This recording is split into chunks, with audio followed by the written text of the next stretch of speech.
following up from a question earlier too, I just want to ask, like, or directly, is the door still open to Alberta separating? I feel that question wasn't directly answered. Well, not by me. I believe in Alberta's sovereignty within a united Canada.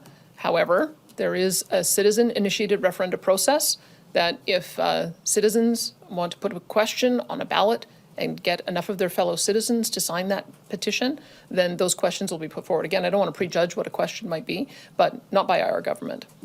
Thank you for joining us today. I'm pleased to be here with Mickey Amory, Alberta's Minister of Justice, to announce changes to the way our elections work in the province. I believe democracy thrives when people trust the process. They need to know that they can take part in a simple and easily accessible process.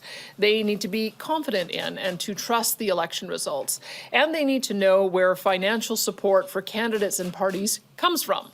So we are introducing Bill 54, which is the Election Statutes Amendment Act, to make elections at every level in Alberta more transparent and democratic.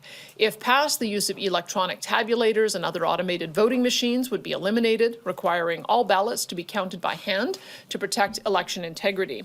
The unofficial vote counts will be required to be complete within 12 hours of polls closing to provide timely, reliable results, ensuring Albertans receive fast and accurate election results. The practice of vouching at voting stations, where a voter without identification could simply have their identity vouched for and verified by another eligible voter, will end. Our government has made a commitment to restore public confidence in identification and voter eligibility verification processes through the elimination of vouching.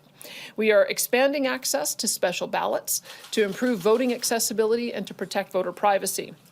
These changes would allow any voter to request a special ballot without needing to provide a reason, and allow special ballots to be sent overseas or to remote locations earlier. And we're protecting integrity by requiring voters to personally request their special ballot. Voters will also be required to vote in their constituency of residence or by special ballot. These changes will ensure that all Albertans have ample opportunity to have their say at election time, and that Alberta's elections are open, secure, and accessible. We are expanding opportunities for Albertans to be involved in direct democracy by making changes to the threshold needed for successful citizens' initiatives. The signature collection time for citizens' initiatives will be extended from 90 days to 120 days. We are also improving the process by setting the threshold to be 10% of the number of eligible voters who participated in the last general election, as opposed to being either 10 or 20% of total registered voters. Additional amendments will update rules to make it easier for Albertans to hold their elected officials accountable through MLA recall. These changes would extend the recall signature collection time from 60 days to 90 days and lower the signature threshold to be 60% of the total number of electors who voted in the electoral district in the most recent election, as opposed to 40% of the total number of electors in the riding.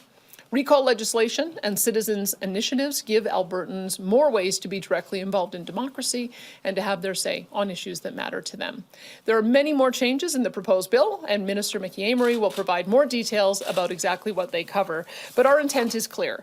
Democracy is the foundation of our freedoms and the source of legitimacy for governments at every level. It must be protected, strengthened, and defended, and that's exactly what we are doing. We want to make it simple as possible for every Albertan to express their political views and safeguard the system that enables them to do it. These changes build on the integrity, trust, and openness that have always been at the heart of democracy and keep Alberta strong and free. And with that, I would like to ask Minister Amory to take over.